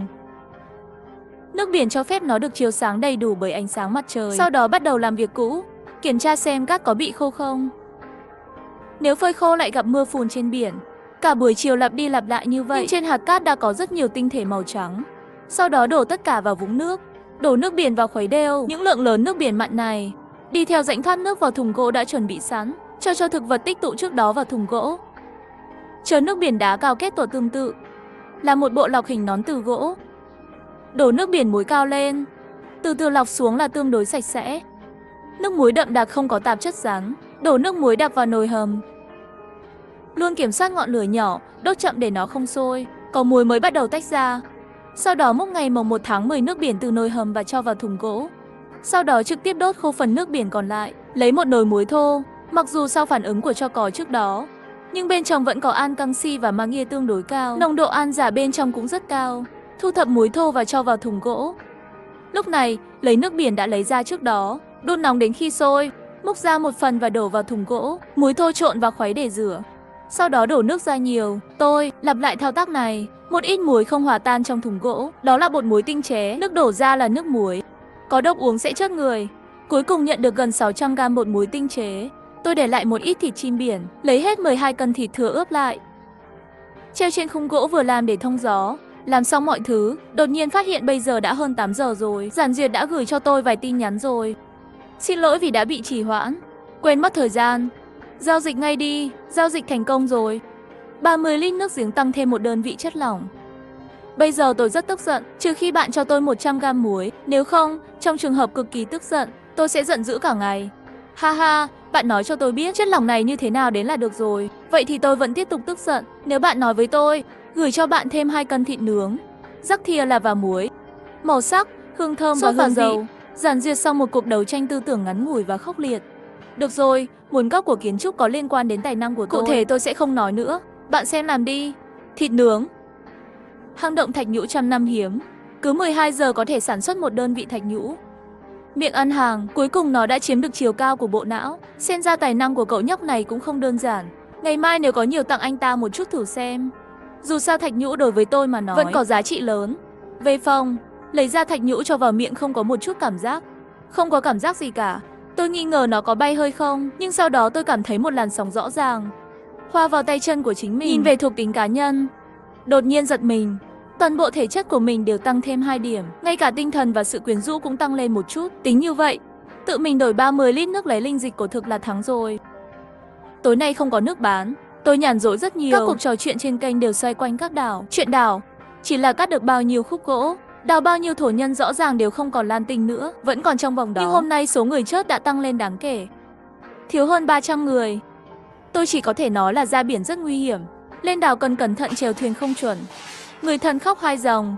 Sáng hôm sau vừa ra khỏi cửa, đang tập thể dục, đột nhiên nhận thấy bầu trời tối dần. Hôm nay có nhiều trời nhiều mây, nhìn lên đột nhiên lạnh sống lưng. Trên không trung là một con rồng khổng lồ màu đỏ dài hàng chục mét bay trên đảo, và con rồng đỏ đáp xuống hòn đảo của tôi. Trận động đất bắt đầu. Tôi trốn sau tảng đá không dám động đậy. Cơ thể của con rồng đã chiếm toàn bộ hòn đảo, còn nhiều hơn nữa. Trên đường đi cũng bị nó làm rung chuyển. Một luồng ánh sáng uy mãnh của rồng khiến người ta không thở được. Tôi nghĩ bây giờ làm gì cũng được, tất cả đều có thể nhận được danh hiệu. Nhưng bây giờ tôi đang đổ mồ hôi lạnh, chỉ mong con rồng đỏ này sẽ không để ý đến tôi. Con rồng đỏ này cao ngất nhưng rất nhạy bén, nhìn xung quanh và bay đi cũng chỉ mất vài phút là biến mất ở chân trời. Tôi đã đợi nửa tiếng, mãi mới dám đứng lên. Lúc này toàn thân đã có chút suy sụp chờ đợi bạn. Ông nội sớm muộn gì cũng bắt người canh cửa, cho dù không đánh được cũng phải cứng miệng một chút. Sau khi xây xong nhà gỗ, sau khi sửa sang lại ngôi nhà một lần nữa, bị gãy, thịt chim mây phơi khô cũng biến mất. Ngay cả của màu đỏ trên cánh đồng xuất sắc cũng biến thành hoa hỏng liễu. Bất đắc dĩ chỉ có thể rút nó ra, trồng hạt giống táo tốt. Trong khi đó, tôi cũng tìm thấy một cục màu đỏ lửa trên đảo, bồn như tinh thể. Xin lỗi, tôi hiểu lầm rồi, Long đại gia thường tới, thấy không có hại gì, tôi lập tức đổi bộ mặt. Nhìn vũng bồn tôi suy nghĩ một chút, đã đưa ra quyết định. Tôi đã có một mảnh ruộng tuyệt vời, thêm một đồng cũng không bằng thêm một mỏ vàng đỏ. Đào một cái hồ dưới cây dừa gãy, chôn phân của rồng đỏ và đá xuống. Làm xong mới phản ứng lại, tôi không có thức ăn dự trữ. Phía sau tách ra để lưu trữ thức ăn. Sau khi suy nghĩ, tôi quyết định mở chiếc ba lô ra xem trước. Sau khi để lại nước cần dùng, lấy 20 lít nước giếng còn lại lên kệ. Sau khi làm tất cả những điều này, đến hộp tài nguyên câu cá đã câu được hộp gỗ mục nát. 2 lần đều là gỗ mát. Chắc là do tôi lắc khô không đúng tư thế, lần này không bắt được hộp tài nguyên. 2 lần nữa lại là không. Mặt tôi tức đen lại, chẳng lẽ hôm nay vận may đều hết rồi? Tôi sẽ thử ở chỗ khác. Chúc mừng bạn đã câu được hộp gỗ rắn. Tôi dùng 10 năm cuộc đời lãnh đạo của mình để đổi lấy một lần may mắn. Tôi lớn tiếng cầu nguyện cho đến khi ném đơn hàng cuối cùng. Chúc mừng đã câu được hộp sắt đen. Quả nhiên cây di chuyển người chót di chuyển, xem ra treo súng phải học phong thủy. Sắc mặt lúc này mới dịu đi. Lấy hộp sắt đen hôm qua ra. Trước mặt là 5 chiếc vali có kích thước tương đương nhau. Sau đó chọn một cái hộp gỗ mục nát. Tài năng của mình chỉ thiếu một lần là có thể vào được rồi. Hôm nay tôi để lại hộp sắt đen đến cuối cùng. Mở hộp gỗ mục nát. Mở công thành công, tất cả đều là một số mặt hàng cơ bản. Kỹ năng mở hộp đã được kích hoạt. Số lần hiện tại đã được làm mới, chờ đến lần nâng cấp tiếp theo sẽ mất 10 ngày sau đó. Nói dài không dài, nhưng nói ngắn cũng không được. Sau khi hiểu xong sẽ không còn chú ý đến thông tin nâng cao của tài năng nữa. Còn lại 4 chiếc vali. Mở một cái hộp gỗ mục nát. Nhận một số vật tư cơ bản. Chiếc hộp gỗ rắn tiếp theo, tôi đã sử dụng tài năng của mình. Mở hộp gỗ rắn. Tấn công thành công. Hạt giống nấm linh chi tuyệt vời. Không ngờ đến trong hộp gỗ rắn có thể mở ra những thứ tốt như vậy. Sau khi nâng cấp, 300% đòn quan trọng thực sự quá mạnh. Cái này, phong cách cũng cực kỳ tiết kiệm trong hộp sắt đen. Tiếp tục mở những hộp sắt đen còn lại. Hạt giống cây trà là đỏ hiếm. Một bản vẽ khô răng trắng xanh biển. 10 bộ dây câu, một móc câu cá. Một ngày một kết quả, có thể mở hạt giống như vậy trong hộp sắt đen. Tôi không biết phải nói gì nữa. Nhưng bản vẽ tiếp theo, để người yêu thích câu cá như tôi vui tới nỗi muốn nhảy lên. Mặc dù không có vật chất, Nhưng tôi không hề thất vọng. Vội vã đến bàn làm việc để thao tác. Mở thành công, cần câu biển 100 mét hiếm, thân khô làm bằng da sắt sơn khô rất chắc chắn. Và cũng có thể kéo dài hơn 10 mét. Cần câu và mồi câu và dây câu đã được sắp xếp. Móc cá phòng sinh học cũng cực kỳ sống động. Cho dù không có cá, chỉ sợ cũng sẽ có cá ngốc. Không nói nhảm, đến bờ biển trực tiếp đặt nồi đun nước, ném móc cá cực sâu. Chỉ cần có cá móc kéo lên là một con rồng. Gói hàng chủ yếu là một cái tươi. Nhưng một lát, tôi cảm thấy đầu dây câu có động tĩnh. Vội vàng thu dây câu lại, sau khi nhìn rõ lập tức cười lên. Tôm hùm lớn chưa từng ăn ở Lan Tinh, không ngờ lại ăn thịt ở đây. Một con tôm hùm đỏ dài hơn 30 cm. Rồi đến chiều, nhưng hệ thống nhắc nhở rằng tất cả nước bán đã được thay đổi. Tôi mới ngừng câu cá, xem thu hoạch từ bán nước. Quả nhiên đều là lấy gỗ để đổi. Lần sau gỗ vẫn không nhận nữa. Sau đó nhìn xem bên cạnh 2 cái thùng lớn ngư hỏa, hơn 10 con cá lớn và một con tôm lớn. Ngay cả hải sản tuyệt vời. Trong thùng gỗ cũng có 2 cái, điều này khiến tôi càng muốn bản vẽ ao hơn. Thật không may, tôi đã mua rất nhiều lần trên kênh, vẫn chưa nghỉ ngơi, tranh thủ buổi chiều còn chút thời gian, để lại 5 con cá lớn và một con tôm lớn. Phần còn lại đều được ướp và sấy khô như thực phẩm dự trữ. Điều này cũng dẫn đến việc sử dụng thêm muối. Ngày mai lại làm muối rồi, nhưng trên nền tảng đã có lẻ tẻ muối ăn trong tay. Cũng có người có thể thành công tạo ra muối rồi. Đám người này của Nhiên không thể coi thường. Khi tôi đắm chìm trong kế hoạch của ngày mai, một con chim mây khổng lồ với 2 cánh dài hơn 3 trượng, cười gió bay tới, mang theo đại bàng phá không hướng về phía tôi đang đứng. Nhìn tim nhảy dựng lên, vội vàng nhặt lên nhảy nhẹ về phía chim trên trời. Nhưng có một loại thẻ vô lý dùng súng cao su đánh máy bay. Chim mây cuốn trong gió mạnh, dừng lại khi nó gần hòn đảo của tôi. Sau một thời gian, Vân Điểu quay đầu đi thẳng ra. Điều đó làm tôi nhẹ nhõm. Có lẽ là hơi thở còn sót lại của con rồng đỏ kia vào sáng sớm khiến con chim khổng lồ này trốn thoát. Nhưng đây cũng không phải là giải pháp lâu dài. Sự xuất hiện của siêu sao Vân Điểu đã cho tôi cảm giác cấp bách. Chẳng lẽ 7 ngày sau đều là thứ này sao? Nhân lúc còn chưa đến giờ ăn tối xem về phía kênh, phát hiện trên kênh bắt đầu náo loạn. Lướt lên trên mới hiểu được chuyện. Đến đảo rừng để thu thập phiên bản tài nguyên, đừng bao giờ ngại ở lại đảo rừng qua đêm. Tuyệt đối đừng, tôi có một người bạn qua đêm ở đảo. Ngày hôm sau trở về không còn là chính hắn nữa. Tôi sẽ gửi tin nhắn cho anh ấy cứ gửi cho tôi. Bạn đang ở đâu? Bạn đang ở đâu? Tôi vừa thêm anh ấy, thực sự chỉ biết câu này. Có phải bị điên rồi không? Tôi thử một lần, quả đúng là như vậy. Sợ đến nỗi ban ngày tôi không dám đi. Tôi có một người bạn cũng vậy. Tôi nói với anh ta tọa độ đảo thì sao? Tôi không biết, chắc là không có gì to tát đâu. Dù sao tất cả biển đều rộng lớn. Hắn còn có thể dựa vào một cái gỗ nhỏ phương Bạn nói như vậy tôi yên tâm rồi. Tôi nhìn từ cửa sổ căn nhà gỗ, dưới màn đêm, sương mù trắng dày đặc trên mặt biển đã lan rộng. Đến tận rìa đảo mới dừng lại. Tách biệt giữa sương mù bên trong và sương mù bên ngoài thành hai thế giới. Luôn cảm thấy trong sương mù có gì đó đáng sợ, tồn tại và đang nhìn chằm chằm vào bản thân. Rốt cuộc, mọi người sẽ đặt những điều chưa biết tưởng tượng thành thứ đáng sợ nhất. Tôi cuốn chặt áo khoác. Chỉ có ngôi nhà ấm áp và sáng sủa mới cho tôi một chút cảm giác an toàn. Lúc này nhìn về phía đảo đã gần sáng sớm rồi. Còn mấy người thức đêm đang nói chuyện. Đột nhiên một tin nhắn làm tôi cảnh giác. Tôi cảm thấy có gì đó đang ở trên đảo của tôi. Hơi sợ, đừng sợ, chắc là gió mạnh. Gắn đang gõ cửa. Hắn đang hỏi ở đâu. Đó là tiếng nói của Trí Huệ. Hôm qua anh ta ở lại trên đảo. Không hay rồi, không hay rồi. Tôi phải làm sao đây? Anh không đùa chứ? Châu Khai, anh thế nào rồi? Liên tiếp 10 mấy phút Châu Khai đều không gửi tin nhắn nữa. Tôi đoán anh ta đã gặp rắc rối rồi. Điều này cũng nhắc nhở tôi, trong sương mù này thật kỳ lạ. Ban đêm đánh chớp tôi cũng không rời khỏi đảo. Tọa độ của mình cũng tuyệt đối không thể tiết lộ ra ngoài. Sau đó, màn hình đầy những từ lặp đi lặp lại. Bạn đang ở đâu? Bạn ở đâu? Trên kênh đó không còn ai dám nói nữa. Tôi cũng nín thở. Có ảo giác có người ngoài cửa. Kênh công cộng bổ sung khẩn cấp đầu tiên đã được sửa chữa. Có thể nói bình thường, mẹo bồi thường. Đừng rời khỏi hòn đảo của bạn vào ban đêm. Đừng trả lời tin nhắn lạ. Chuyện gì vậy? Chính Hương đang ngủ bị hệ thống đánh thức. Bạn thấy đấy, số người sống sót đã giảm đi rất nhiều. Tôi nhìn lại thì quả nhiên chỉ còn lại 6.000 người. Mất gần 1.000 người trong một đêm. Nửa người còn chưa qua được tuần đầu tiên. Sau khi đóng cửa sổ trò chuyện, nằm đến nửa đêm mới ngủ say. Một ngày dù chỉ ngủ 5 tiếng, tôi cũng cảm thấy sảng khoái và tràn đầy năng lượng. Có thể liên quan đến việc nâng cấp thuộc tính, giải quyết bữa sáng dinh dưỡng, chờ đến 8 giờ để nước lên kệ. Đến bờ biển câu cá hôm qua, lấy thanh cần câu ra, ném gậy thành thạo 6 lần. Đơn hàng ném nhận được 3 hộp sắt đen, 2 hộp gỗ rắn và 1 hộp gỗ mục nát. Tôi đang có tâm trạng tốt, hộp bạc không thể tìm thấy. Nhưng ít nhất hôm nay không có lực lượng không, còn có đầy đủ 3 cái hộp sắt đen. Sau khi suy nghĩ, tôi quyết định sau này, tài năng chỉ được sử dụng trên hộp trên sắt đen. Chuyện đêm qua cũng cho tôi một lời cảnh cáo. Bản thân cần tăng cường lực lượng. Đã đến lúc xây dựng một số thiết bị với một cuộc tấn công quan trọng. Mở 3 hộp sắt đen. Mở thành công. Bản vẽ tòa nhà nhỏ 2 tầng sang trọng. Vũng ao nước nhỏ 3 tờ. Bản vẽ bơi nước 3 tờ. 3 bản vẽ vỏ dao oxy hiếm. Một thạch nhũ tròn cao cấp. 2 viên đá mài cao cấp 2 viên. Bản vẽ nhà gỗ nhỏ 2 tầng sang trọng. Đây chắc chắn là tòa nhà có nhiều vật liệu nhất mà tôi từng thấy. Rõ ràng là không dùng bây giờ. Nó còn lớn hơn cả hòn đảo hiện tại của tôi. Chỉ có thể lưu trữ nó trước. Bồn chứa nước nhỏ có thể giải quyết vấn đề cấp bách. Có thể dùng làm ao nước trước. Nó cũng có thể được sử dụng để chứa nước mưa. Nhưng mấy ngày nay đều là những ngày nắng đẹp. Chắc là ưu đãi dành cho người mới. Ống lọc phải phù hợp với bể chứa. Sử dụng chờ tương lai ở nhà nhỏ. Muốn sử dụng nước máy tiện lợi. Thứ này rất cần thiết. Bản vẽ vỏ dao oxy hiếm. Vật xuất hiện trong hộp giường chắc là sản phẩm tôi chỉ có thể thở dài như vậy. Vừa vặn mình còn có một bản sao. Lựa chọn dinh dưỡng với các yếu tố đặc biệt. Chờ mở xong vali sẽ đi làm một cái. Xem hiệu quả gì. Mở 2 hộp gỗ rắn khác. Còn có một bất ngờ nhỏ. Thiếu thức ăn cay luôn cảm thấy thiếu linh hồn.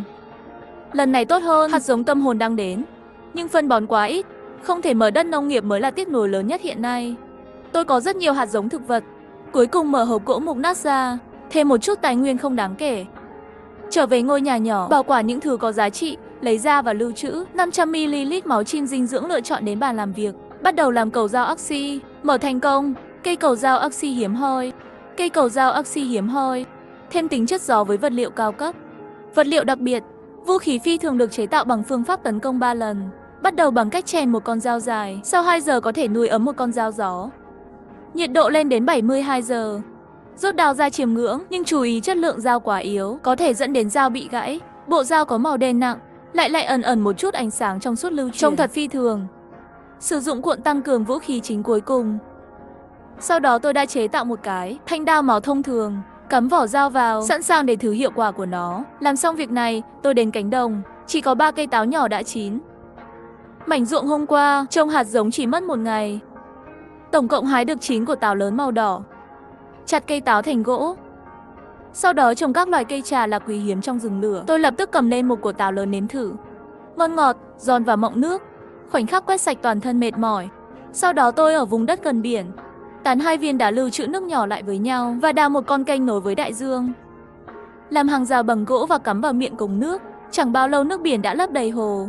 Sau khi làm tất cả những điều này, tôi bắt đầu phơi cát, câu cá vào khoảng trống và ném vào bể chứa. Sắp đến giờ ăn trưa rồi. Tài nguyên lên kệ buổi sáng bị quét sạch. Sau khi nhận được vật liệu phát hiện ngoài bùn, các nguồn lực khác đã đủ để quảng bá hòn đảo. Nhưng tạm thời không có tin tức về bản vẽ kiến trúc hiếm có, vội vàng cũng không có ích gì. Tận dụng thời gian nghỉ trưa để tiêu hóa thức ăn, chuyển ánh mắt sang kênh. Tôi tìm thấy một người mà tôi dường như biết. Tôi mở ảnh đại diện của Ngô Kiến Quốc, khuôn mặt của một người đàn ông trung niên, có một vết sẹo trên đó. Theo tôi biết, đó là dấu vết của cuộc chiến không vũ trang với báo Gipper. Khi ở Lan Tinh, anh ta là một bậc thầy săn bắn hoang dã, cũng là cùng một quê hương với mình, thị trấn Ninh Thủy. Vì vậy, tôi quan tâm đến anh ấy. Và danh tiếng của anh ta cũng khá mờ ám trong thị trấn. Tôi vẫn tin những gì anh ấy nói. Mở yêu cầu kết bạn của Ngô Kiến Quốc, để lại ghi chú, trong một căn nhà gỗ đơn giản. Ngô Kiến Quốc dựa vào tường gỗ, đầu đầy mồ hôi, mặt anh ấy nhăn nhó đau đớn. Vết thương trên chân hơi đổi màu. Đây là nhận được tin nhắn của tôi, bên này tôi có rượu khử trùng, bạn có cần không? Cần thế, xin hỏi bạn muốn bao nhiêu thịt lợn? 30 cân có đủ không? Không vội, anh dùng thuốc xử lý vết thương rồi nói sau. Tôi đổ cồn hết ra ngày mồng 1 tháng 3, mang theo một phần các loại thảo mộc tốt nhất trên đảo, gửi trực tiếp cho anh ta. Qua một hồi lâu, tôi nhận được một tin nhắn. Ngô Kiến Quốc khởi xướng giao dịch. 30 cân thịt lợn thượng hạng đổi một miếng gỗ. Tôi không từ chối, lập tức nhận được một cục thịt lợn béo và gầy. Đồng thời, tin tức của Ngô Kiến Quốc cũng được gửi đến. Chàng trai, thật sự là phải cam đoan cậu rất nhiều. Quá, tôi không làm và mang về được. Lát nữa khi tôi bị thương xong tôi sẽ làm thêm cho bạn một ít. Không sao đâu Ngô đại thúc, tôi là con trai của Mục Kiệt. Hóa ra là con trai của lão Kiệt, thảo nào tôi trông quen. Lúc đó không nhớ ra, cậu đã liên lạc được với bố mẹ, hai người họ chưa? Nhưng cháu tin là sớm muộn gì cũng tìm được. Đúng rồi, Ngô đại thúc, bí mật quan trọng chú nói trước đây là gì? Có một bàn thờ ở trung tâm của đảo. Con thú bảo hộ trên hòn đảo, cậu dắt nó và dâng đầu nó lên. Có thể nhận được bản vẽ xây dựng hiếm. Sẽ có trứng thú và tùy ý có thể có sách cao cấp. Đồ ăn nhẹ nguyên tố đặc biệt ngẫu nhiên, hoặc tàu tầm sở cấp ngẫu nhiên chọn 1 trong 5. Nghe xong lời của chú Ngô, trong lòng tôi cũng ngạc nhiên. Phải biết, trước đây tôi không có ý định đi đến đảo Lâm. Có vẻ như nhu cầu thăng tiến trên đảo của tôi nằm trong số đó. Nhưng chú Ngô cũng nhắc nhở tôi. Thú bảo vệ trên đảo mạnh hơn nhiều so với những con thú lớn trên Lam Tinh. Nhưng tôi được trang bị đầy đủ, chỉ cần cẩn thận một chút với tài năng. rất có thể giải quyết được con thú này. Mặc dù kỹ năng săn bắn của mình không bằng Ngô Kiến Quốc, nhưng thiết bị của tôi đủ sang trọng. Nhìn ra hòn đảo rừng xanh tươi ở phía xa, tôi đã quyết định trong lòng. Tiếp theo là nhìn vào vỏ dao Oxy. Tích lũy hơn 2 tiếng đồng hồ, tôi rút dao ra biển. Một con dao màu xanh lá cây được xuất hiện, giống như một lưỡi dao đâm vào mặt nước. Một tiếng vang lên, mặt nước tung tóe khắp nơi. Không tồi, đây rõ ràng là một sức mạnh phi thường. Giờ tôi tự tin hơn về chuyến đi đến đảo. Và thời gian buổi chiều là thời gian để câu cá, thuận tiện ướp hầu hết thịt lợn và hun khói. Tôi luôn nghĩ về thời kỳ an toàn, thiên tai sau 7 ngày. Đến lúc đó nếu không có nguồn thức ăn, chỉ có thể dựa vào thực phẩm được lưu trữ trước ngay bây giờ. 8 giờ đêm, như thường lệ, đổi với Giản Duyệt một bình thạch nhũ, đồng thời cung cấp một số món ăn ngon, nhưng tôi đã để lại một trái tim, không có đề cập thịt lợn, mà là thịt cá súp cá thông thường. Mặc dù vậy cũng khiến cô gái nhỏ vô cùng phấn khích, và tôi ăn thịt lợn và sữa cùng một lúc. Có một lực lượng liên tục đổ về, dường như đã vượt qua được nghi ngờ gì đó. Sau một thời gian dài, toàn thân toát ra một lớp dầu đen hôi thối. Tôi không thể không nhìn, bảng điều khiển thuộc tính thực sự đột phá đến cấp độ sắt đen rồi. Không tệ, không tệ. Bắt đầu có một số kỳ vọng cho hành động ngày mai. Đêm nay sớm đã rơi vào giấc ngủ sâu. Một buổi sáng, hôm nay đã là ngày thứ 6 rồi, chỉ còn 2 ngày nữa là đến thiên tai. Với một chút cảm giác cấp bách, hoàn toàn giải quyết xong bữa sáng, đến bàn làm việc, tiêu hao tư nguyên, chế tạo áo giáp sắt. Có áo giáp toàn thân làm bằng khối sắt và gỗ, có khả năng phòng thủ cao, nhưng hành động không suôn sẻ. Phòng thủ cộng 6, trong ba lô thu nhập. Sau đó đưa nước từ giếng lên sàn giao dịch. Đến bờ biển để làm đồ vật, khói trắng, tan biến. Một bến tàu thô sơ chiếm diện tích vài mét vuông, hoàn thành tiếp tục sản xuất. Sau đó, một cái bè gỗ đơn giản xuất hiện ở dưới cầu gỗ.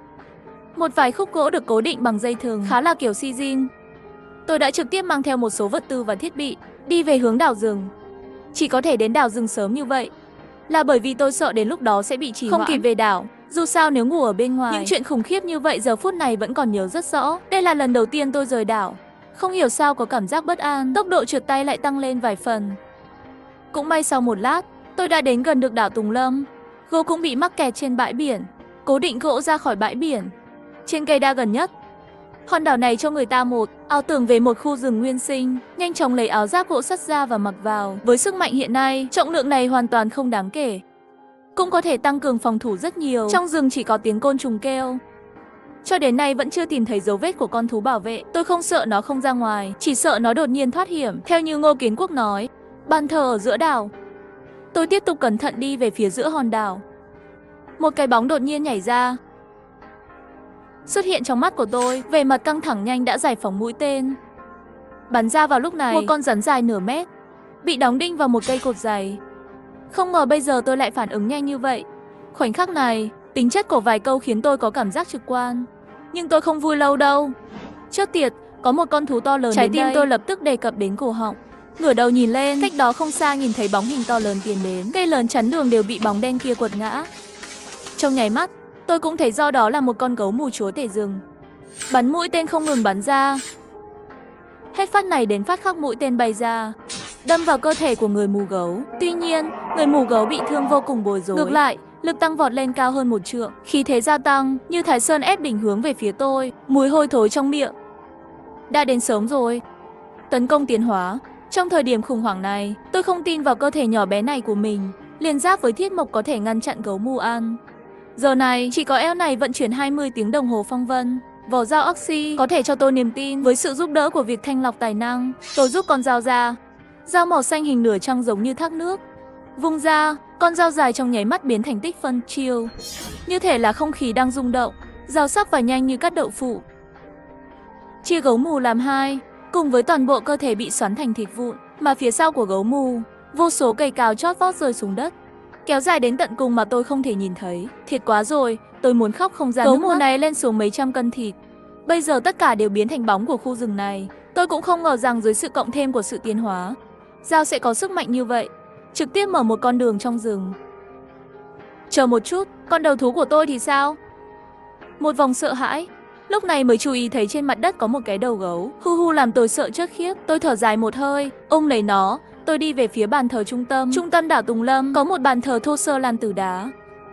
Trên đó khắc họa tiết phức tạp không rõ, tiết lộ hơi thở bí ẩn. Tôi đặt đầu của gấu mù được đặt trên bàn thờ đá. Trên bàn thờ nổi bật xuất hiện một luồng ánh sáng trắng. Bắt đầu khởi động bàn thờ chính, vui lòng chọn một cái làm phần thưởng của bạn. Mặc dù mọi lựa chọn đều khiến tôi chảy nước miếng vì sự phát triển của đảo, cuối cùng tôi vẫn chọn bản vẽ kiến trúc hiếm. Chỉ là không biết, thanh lọc đòn tấn công quan trọng có thể được sử dụng trên lựa chọn phần thưởng. Tôi nghĩ trong đầu liền nhanh chóng kích hoạt phá bỏ. Phá bỏ thành công. Vui lòng chọn 3 mục làm phần thưởng của bạn. Tôi ấn mọi thứ có thể phá hủy. Lúc này tôi thực sự cảm nhận được sức mạnh của sự phá hủy. Chọn bản vẽ kiến trúc ngay. Trứng thú, kinh vật sơ cấp. Sau khi đưa ra lựa chọn, ánh sáng trắng trên bàn thờ mờ đi, hộp sọ gấu cũng biến mất. Thay vào đó là một bản vẽ màu bạc, một quả trứng thú và một lá cờ miêu tả gấu mù. Ngay sau khi tôi loại bỏ phần thưởng, bàn thờ đá đột nhiên sụp đổ. Xem ra chỉ là một lần thôi. Dù sao thì tôi cũng không có nhiều tiếc nuối, quay đầu nghiên cứu thu hoạch của mình. Bản vẽ của tháp dẫn lôi về kiến trúc hiếm, cần 50 vật liệu sắt, đá dẫn trong ba lô có 40 miếng.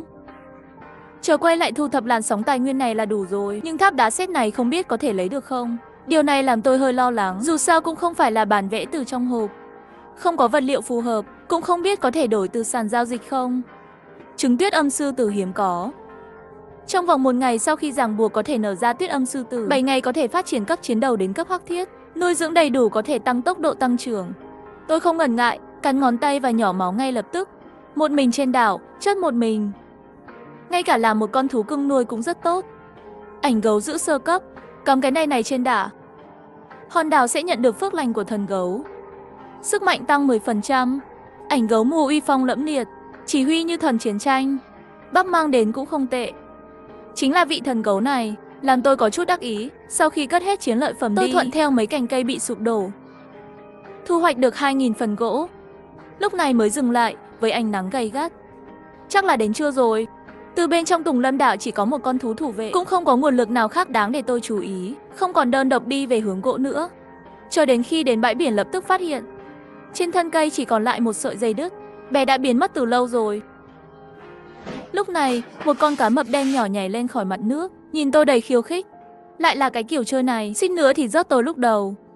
Bây giờ lại đến trộm bè của tôi. Nhẹ nhàng lướt trên mặt nước bắn vào, trong nước và biến mất. Cá mập đen nhỏ lại nhảy lên khỏi mặt nước, như thể đang nói là không trúng. Tức chắc tôi rồi. Những con cá mập đen nhỏ trên biển di chuyển rất nhanh, khoảng cách lại xa. Nỏ nhẹ thực sự khó có thể làm hại được nó. Hơn nữa mỗi bắn một cái thì thiếu một cái nỏ. Tôi cũng không khỏi có chút đau thịt. Không được, nếu tiếp tục để nó tiêu thụ, chờ tới khi trời tối, tôi sẽ xong đời. Nếu không phải con dao dài chảy máu của tôi bị hỏng, nếu không một phát phong vân đao khí cho nó làm thành sashimi. Nhìn thấy con cá mập đen nhỏ cứ nán lại trên mặt biển, tôi đã chuyển ra hàng trăm cân đá từ trong Tùng Lâm đảo với sức mạnh 11 điểm của tôi. Những tảng đá này bị ném xuống nước như đạn pháo, nâng nước cao vài mét, nổ tung. Cá mập đen nhỏ cũng không dám xuất hiện, liên tiếp lấy ra 3 quả táo từ tay ăn xong, cho đến khi bàn đánh bóng tất cả đá dừng lại. Lúc này biển đã yên tĩnh. Cá mập đen nhỏ cũng không xuất hiện. Tiếp tục chờ một chút, vẫn không có dấu vết của cá mập đen nhỏ. Lúc này tôi mới yên tâm, lấy mấy cái gỗ ra, cố định lại bằng dây thừng. Một chiếc bè thô sơ tự chế đã hoàn thành. Nhìn vào chế tạo bến bè gỗ và tạo bè gỗ đơn giản, tôi không thể không cãi đâu. Bỏ đi, có còn hơn không có. Thu áo giáp lại, đẩy bè gỗ xuống biển và nhảy lên, lấy một khúc gỗ làm mái chèo thuyền và lên đường về nhà. Vừa rồi đi không xa lắm, gỗ dưới chân truyền đến cảm giác va chạm, tiếng gãy dây thừng vang lên. Bè gỗ vỡ vụn. Con cá mập đen nhỏ mở hàm răng cưa và tiến về phía trước. Lão tử cho người ăn. Tôi lấy đá ra khỏi ba lô, đập vào miệng của cát đen nhỏ. Đập xong tôi chỉ nghe thấy tiếng răng gãy. Cá mập đen phát điên lặn xuống đáy biển. Một vệt máu chảy ra trên mặt biển.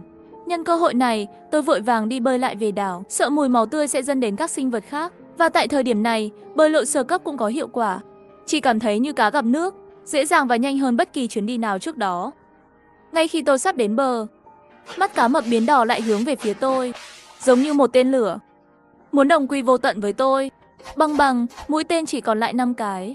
Tôi không kịp đau lòng, bắn liên tiếp 3 cái. Mũi tên bắn tung tóe trên mặt nước, cắm sâu vào thịt của cá mập đen nhỏ. Mỗi khi nỏ đâm vào, hình dạng cơ thể của cá mập đen nhỏ sẽ chậm hơn vài phút. Bóng dáng của con cá mập đen nhỏ càng gần, sức mạnh của nỏ tên càng ngày càng mạnh. Mũi tên này đâm vào đầu nó. Tốc độ dòng chảy của cá mập đen nhỏ là rõ ràng. Trong nháy mắt, con cá mập đen nhỏ chỉ cách tôi vài mét, ngón tay vững vàng nhấn cò nỏ.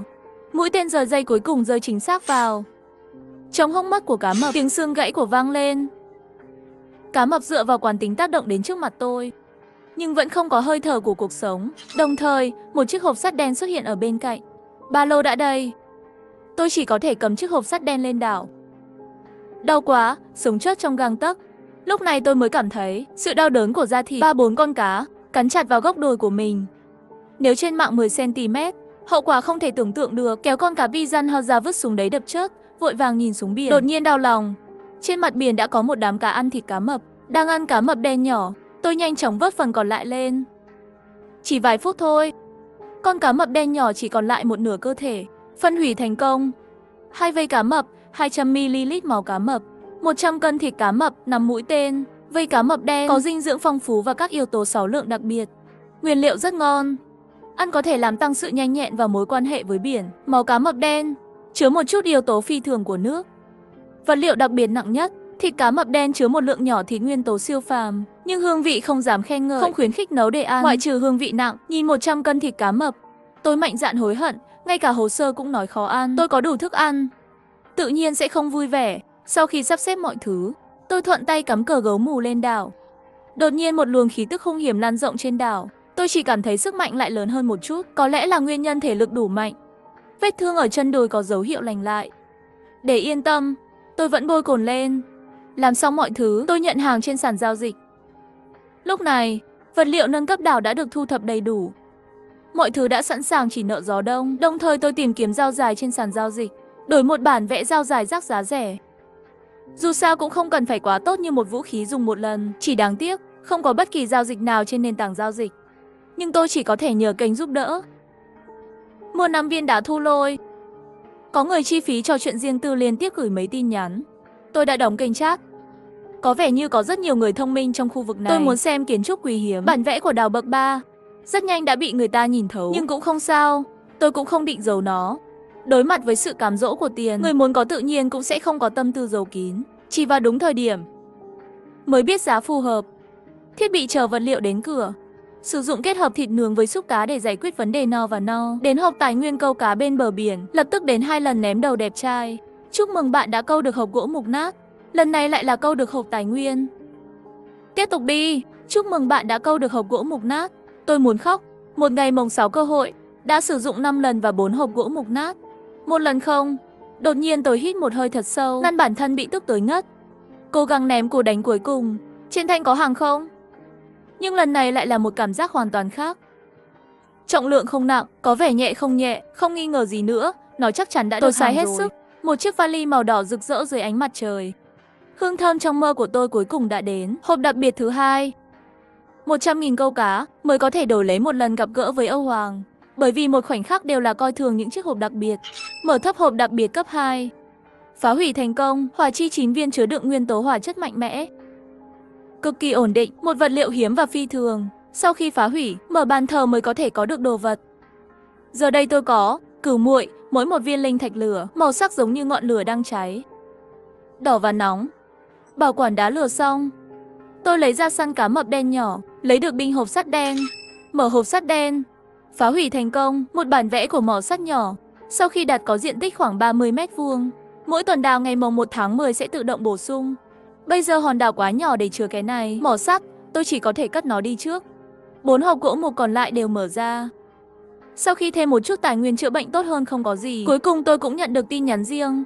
Mục đại lão cần 5 viên đá thu xét sao? Tôi có. Lữ đại lão khách khí, đặt giá đi. Đá, bùn mỗi thứ 200 đơn vị. Mục đại lão bán nước lâu như vậy.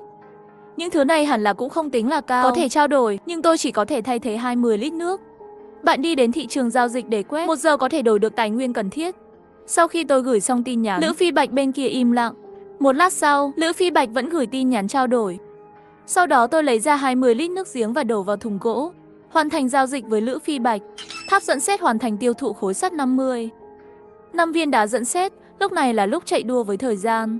Tôi không hề do dự, xây dựng một tháp mồi trong không gian mở. Sương mù trắng tan, một tòa tháp sắt xuất hiện từ hư không. Toàn bộ thân tháp có màu đen, đầu là một cây cột thu lôi. Tầng dưới cùng của tháp sắt còn có một nền tảng, tháp dẫn lôi hiếm. Có thể chủ động thu hút sét trong bán kính 100 m, đặt kim loại như khối sắt hoặc khối đồng bên trong nền tảng. Chuyển đổi sét sắt khối, vật liệu hiếm như khối đồng sét, cũng có thể đặt các vật liệu sét lưu trữ khác. Thêm một nguồn nguyên liệu quý hiếm. Tôi tiện tay lấy ra 10 miếng sắt, lấp đầy nền tảng dưới tháp dẫn lôi. Và rồi điểm nhấn bắt đầu. Nâng cấp đảo. Suy nghĩ trong đầu, đề cử muội hỏa cũng thăng cấp lên. Nâng cấp thành công. Tài nguyên tích lũy trong nhiều ngày như vậy vào lúc này tiêu hao sạch sẽ, đổi lại một thông báo toàn khu vực. Chúc mừng khu vực này, người đầu tiên được thăng cấp 3 đảo, nhận thưởng thêm. Bây giờ mở bảng xếp hạng đảo, phân thưởng thêm kỳ quan cấp cộng 1. Cửu chuyển địa hỏa thanh lọc cửu long địa hỏa, lớn hơn cả hòn đảo nhiều lần. Sương mù bao phủ xung quanh, một lát sau, một hòn đảo mới ra đời. Thứ làm tôi sốc nhất là giữa hòn đảo lộ ra một khoảng trống gần 100 m². Một bó lửa đỏ bay lên không trung, dường như có 9 con rồng lửa đang bay lượn trong đó. Không gì sánh bằng, thông tin về hòn đảo cũng hiện ra trước mắt tôi. Đảo Hỏa Long 3 đường đảo nhỏ, diện tích khoảng 3000 m². Tòa nhà có giếng nước thu nhỏ, cả bân nhà bùn, bến tàu, tháp dẫn lôi, bể chứa. Cánh đồng thông thường 4, xuất sắc lĩnh vực 1 thu nhỏ, mỏ vàng đỏ, mỏ đá lửa nhỏ. Tài nguyên cấp 3 đầu ra đặc biệt. Suối nước nóng chữa cháy cơ quan hiếm gặp ở, kiến trúc hỏa liệu xây dựng địa Hỏa Long kiến trúc, xây dựng kiến trúc đựng chất thải, xúc tác xây dựng hiếm. Nhu cầu nâng cao cần phải vượt qua thử nghiệm nâng cao. Cần thêm đất 10.000 nữa, đá 10.000, bùn 1 vạn, kỳ quan hiếm có 1, kiến trúc sư hiếm có kiến trúc hiếm có 1 viên đá nguyên tố phi thường. Nâng cao có thể thêm theo ý muốn. Bản cập nhật này có nhiều thông tin hơn, không thể chờ xem, tin nhắn cá nhân của tôi cứ như súng máy vậy. Sau đó mở kênh chat riêng. Đã nhận được đạo hạnh do Ngô Kiến Quốc và Giản Duyệt. Sau đó không lâu lại xuất hiện mấy cái công cáo. Chúc mừng khu vực này Lữ Phi Bạch thăng hạng thứ 2, đảo bậc 3, nhận thưởng thêm. Chúc mừng khu vực này của Uông Dương thứ 3 thăng cấp đảo thứ 3, nhận thưởng thêm. Ha ha ha, cũng may là tôi không trực tiếp đưa tài nguyên cho Lữ Phi Bạch, suýt nữa thì bỏ lỡ vị trí số 1.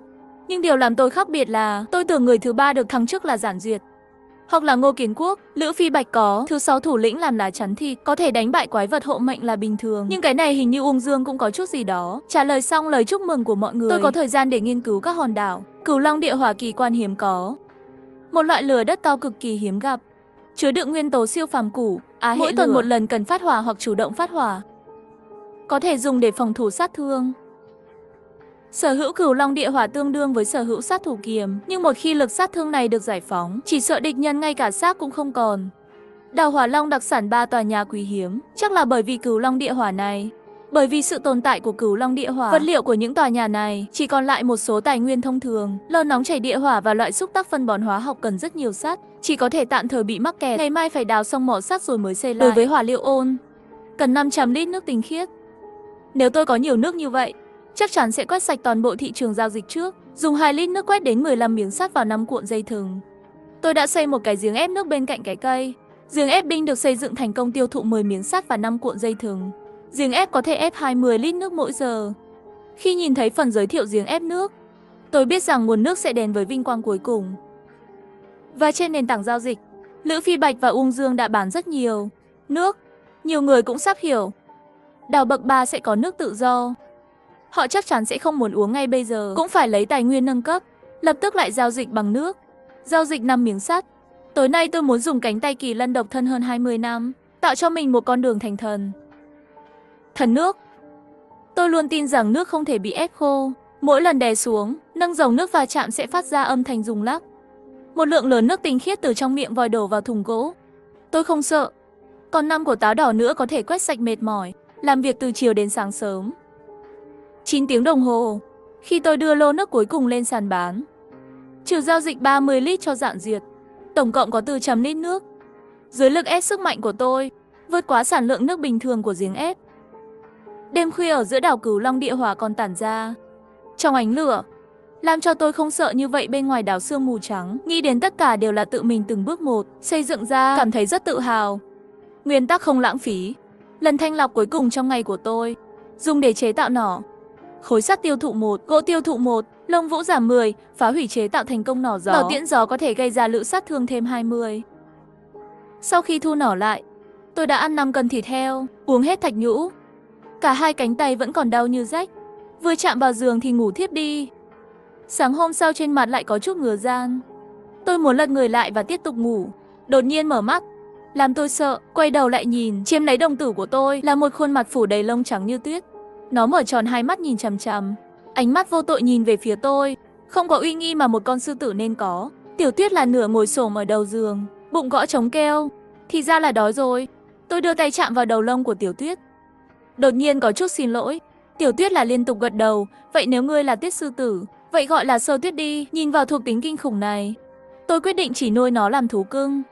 Tiểu Sơ Tuyết ăn sáng rồi, đứng dậy gọi Tiểu Tuyết sư. Tôi cắt 5 cân thịt lợn, làm sạch mùi muối, làm một cái chậu gỗ và ném vào bên trong. Tiểu Sơ Tuyết nhảy nhót ra ngoài nhà, như cục bông tiến đến. Tận dụng công phu này, tôi cũng tự làm bữa sáng, đồng thời mở giao diện hệ thống, thêm một bảng xếp hạng đảo mới. Đảo Phong Vân bảng 2, khu 222, bảng xếp hạng đảo dựa trên kiến trúc đảo. Sự thịnh vượng của vũ lực, đánh giá dữ liệu toàn diện như tiềm năng, tượng trưng cho cấp bậc đầu tiên của khu vực. Các đảo trong danh sách nhận được phần thưởng đặc biệt mỗi cuối tuần. Cũng không biết có phải là đâm lão la của đảo cấp 3 không? Một đêm trôi qua thêm 5 hòn đảo nữa. Mặc dù hòn đảo của tôi là số 1, nhưng còn hòn đảo nổi thì sao? Mặc dù thắng bảng xếp hạng nhưng khiến tôi cảm thấy bị thua. Đột nhiên nghĩ đến cái gì, nhanh chóng kiểm tra nền tảng giao dịch. May mà nước của tôi đã hết. Nhân tiện xem giá nước hiện nay. 1 lít nước đổi 2 phần gỗ, 1 lít nước đổi 2 phần đất, 1 lít nước đổi 1 phần đá. Dự án này dường như không thể thực hiện được nữa, ước tính vẫn còn chỗ để giảm. Cuối cùng chỉ có thể trở thành phí vất vả. Kiểm kê tài nguyên trong ba lô. Bữa sáng cũng đã chín rồi, ăn xong tôi sẽ lấy nước từ giếng ra trước. Dù sao thì hỏa liệu ôn còn cần 500 lít nước. Sau đó đến hộp tài nguyên câu cá bên bờ biển. Giải quyết xong, Sở Tuyết cũng theo sau. Đảo lúc này cách mực nước biển hơn 1 mét. Lấy thanh tài nguyên trong ba lô ra, cảm giác kết cấu lại lên một tầng nữa. Thanh tài nguyên bậc 3. Đặc sản đảo theo đảo nâng cao. Dùng 6 lần trong một ngày. Xác suất câu cá hộp gỗ mục nát 30%, hộp gỗ rắn 40%. Sắt đen 27%, hộp bạc 3%, hộp vàng 0,1%, hộp đặc biệt 0,001%. Tăng cường sử thi, quả thực là phúc âm của không. Tôi mừng rỡ, lúc này tràn đầy tự tin ném một gậy. Chúc mừng đã câu được hộp gỗ mục nát. Chắc là tư thế của tôi không đúng. Chúc mừng đã câu được hộp gỗ mục nát. Chắc là hướng của tôi không đúng. Chúc mừng đã câu được hộp gỗ mục nát. Chắc là do cách thở của tôi không đúng. Chúc mừng đã câu được hộp gỗ mục nát. Tôi bất lực không nói lên lời. Cái này hoàn toàn là do may mắn. Sức mạnh cũng vô dụng. Sơ Tuyết đưa chi trước ra và chỉ về phía trước bên trái. Ý mày là để tao ném sang bên này.